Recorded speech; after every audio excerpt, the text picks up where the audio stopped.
So I'm here this week doing a big border renovation job. Clients here contacted me in the summer.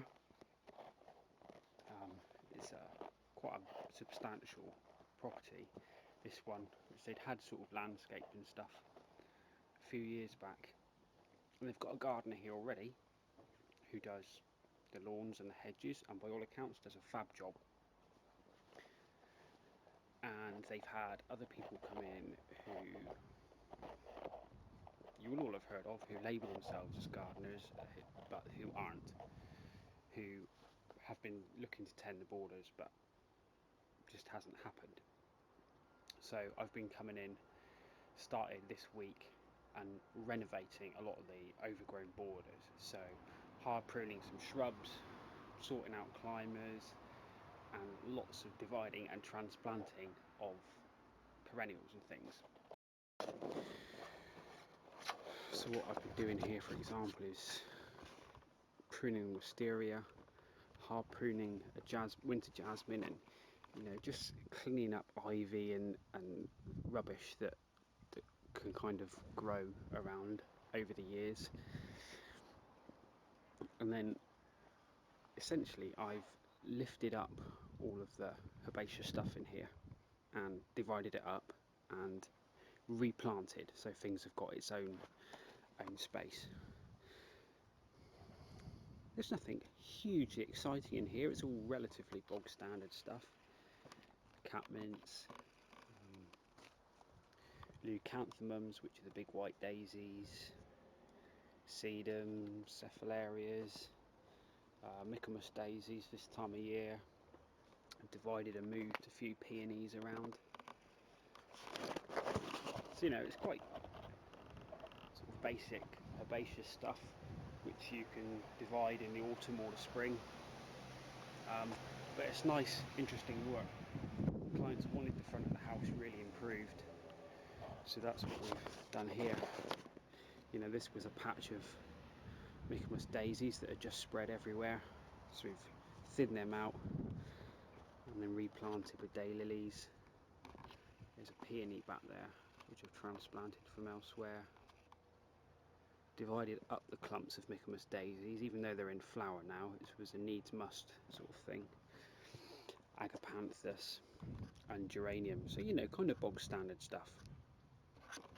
And also around the garden I've been hunting around for foxgloves, and I've just been dotting those in, so as this new planting fills out, foxgloves will add an extra bit of colour.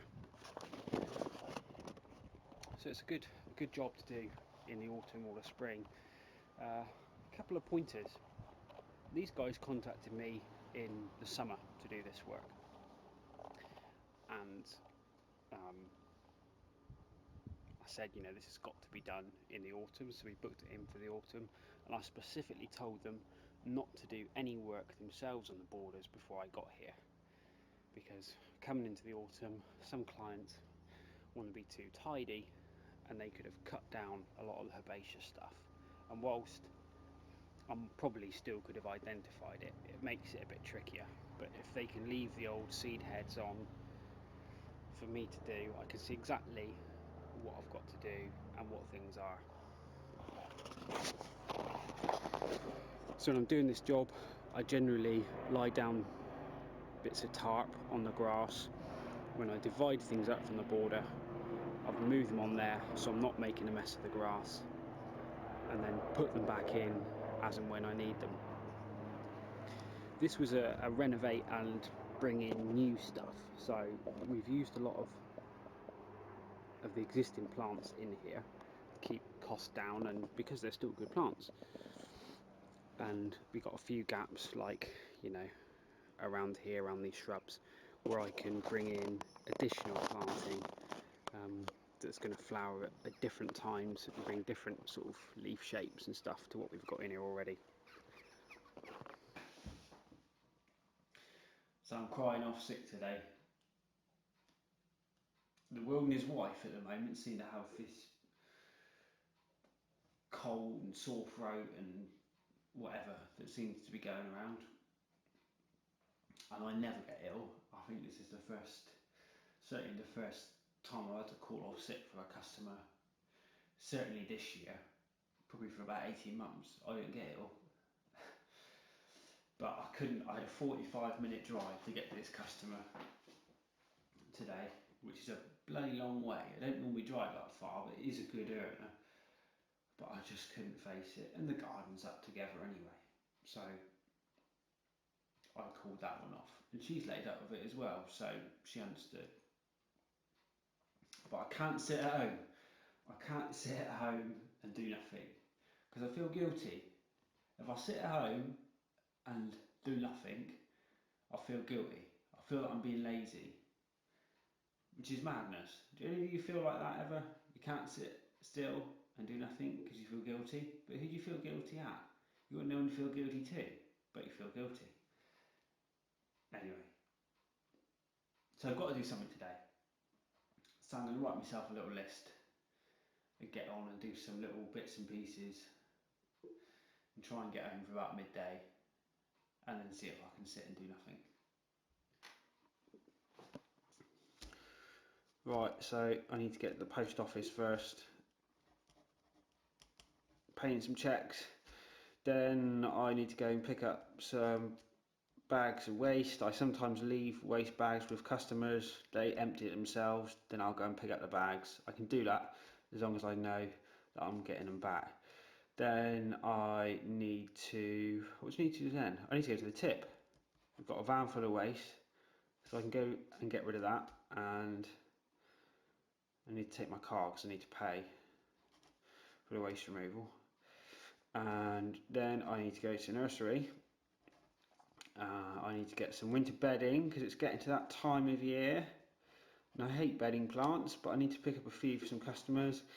And I need to get 2 conifers for a customer. Then I need to go, well, main job today is picking up a load of manure and bark chips, all bagged stuff for a job that I need a couple of weeks time. And I'm going by the place today where I get it all from, and I need about, I think I need about 15 bags of manure.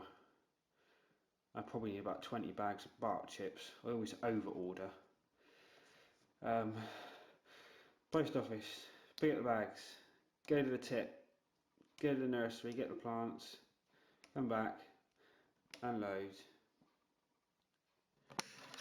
and then I'll sit down and try not to feel guilty. So back from my shopping trip, let's see what we've bought.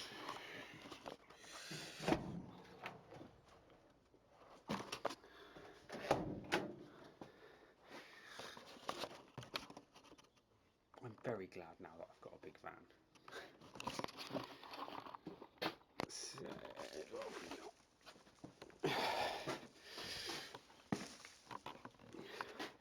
These are 2 little conifers that I just had to get for a customer, stick in some pots.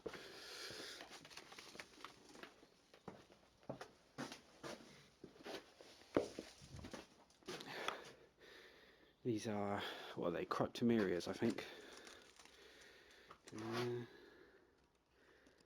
Cryptomeria japonica elegans. Got these for £10 each, which is quite a good price. And I'll probably double that. Charge the customer 20, and got to charge them a little bit of time for picking them up as well. So that's those. They got going on Friday. And then we got lots of compost, bark chips, bark fines over here. They're quite good. And let's get this stacked up. Oh. That was hard work lugging all that about with a cold and you can't breathe properly. Oh, I don't want to do that every day. My supplier for this lot is about half an hour away from me, so what I tend to do is go over there maybe a couple of times a year and bulk buy stuff. Now I've got a bigger van, I can chuck it all in there rather than making lots of little trips to garden centres and stuff and picking it up. Take bad prices. I picked up 20 bags of ornamental bark, 80-litre bags. I think I pay about $4.60 for these. Well, with a little bit of discount, so we're about $4.50. So I can knock maybe put a £1 or £1.50 on per bag. And then we've got horse manure compost, which is a mixture of manure, horse manure, peat and mushroom compost. 40-litre bag for $1.90, so that ain't bad. So I can make a little bit on compost, not a huge amount, but little bits. And this is all for a planting job in a few weeks. Manure to enrich the soil and the bark to top it all off with. I'd like to find a supplier locally where I can get it loose or tipped in loose loads, because it'd be a lot cheaper then, but I haven't found that right person yet who can do that. So it's bag stuff. But what I do actually, because I hate throwing things away, all these bags I'll keep them and use them for my weeding bags. So when I'm going through borders weeding and stuff, rather than buy special bags for it, I just use these, and you can reuse them and reuse them and reuse them until they've split. So that's quite good.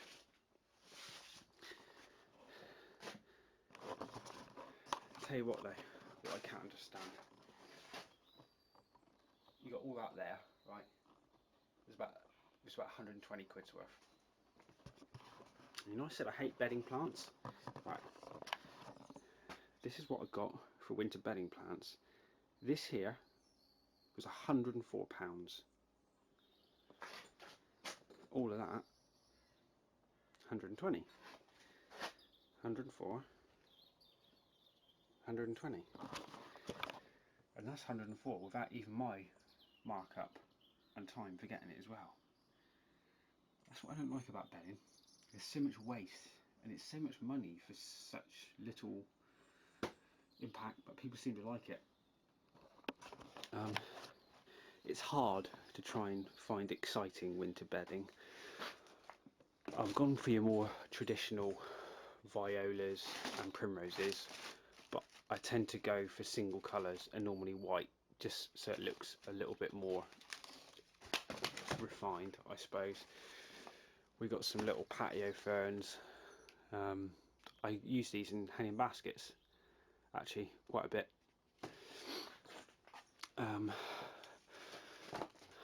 What else have we got? We've got some trailing sedums, so that'll be quite nice. These I've never seen before. These are maidenhair vines, like the maidenhair fern, but a vine. So that's quite an unusual sort of, you know, evergreen thing, good for pots and shit. And then I can get the bloody things out. Just some basic cord lines for a bit of height. It's boring. It's boring stuff. And then I've got a few clients that are desperate for something different, so I've gone for these. They're sedges, but they're twisted sort of corkscrew variety, so they might look quite nice if you like that sort of thing.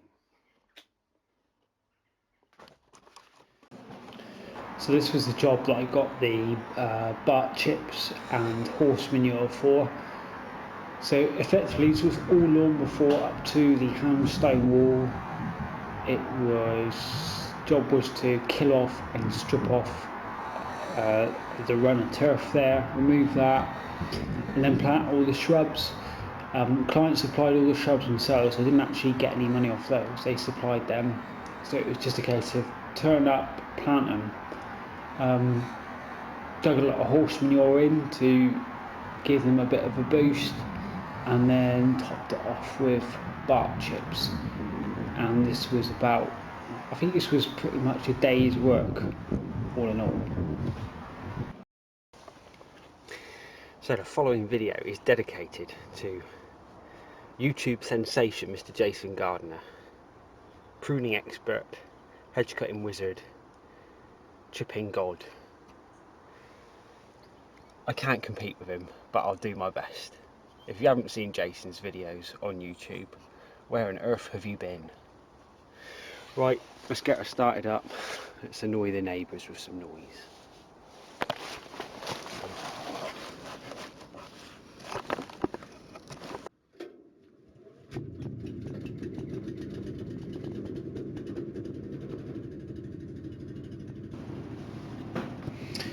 So, I've been considering on and off whether or not to buy a chipper.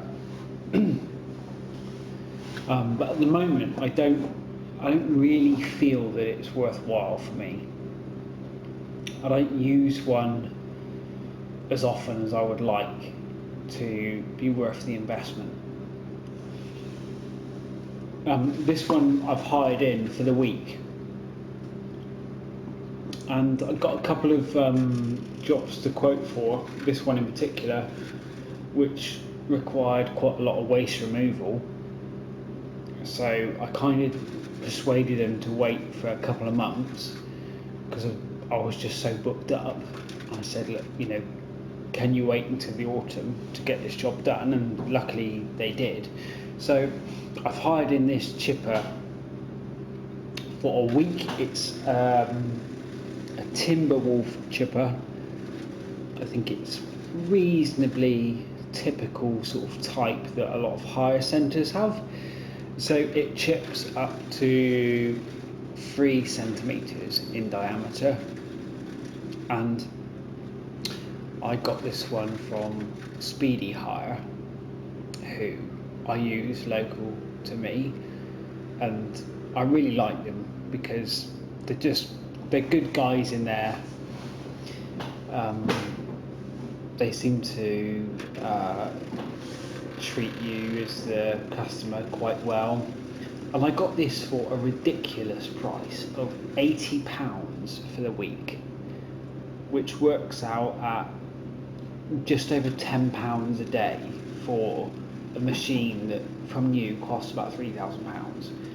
So really good price, and I book it out for a week, and then I book in all the jobs that I need this chipper for on that week, just to kind of maximise the price, and I share the price over the customers, and to be honest I make a bit of money on it as well, because you've got to. So that's a really good price for a week's hire of one of these chippers. I feel that's a good price.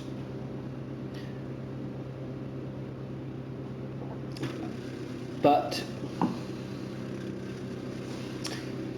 it's good, and in this video here I'm chipping up lots of hazel and willow, mostly hazel that you'll see, but with some willow later.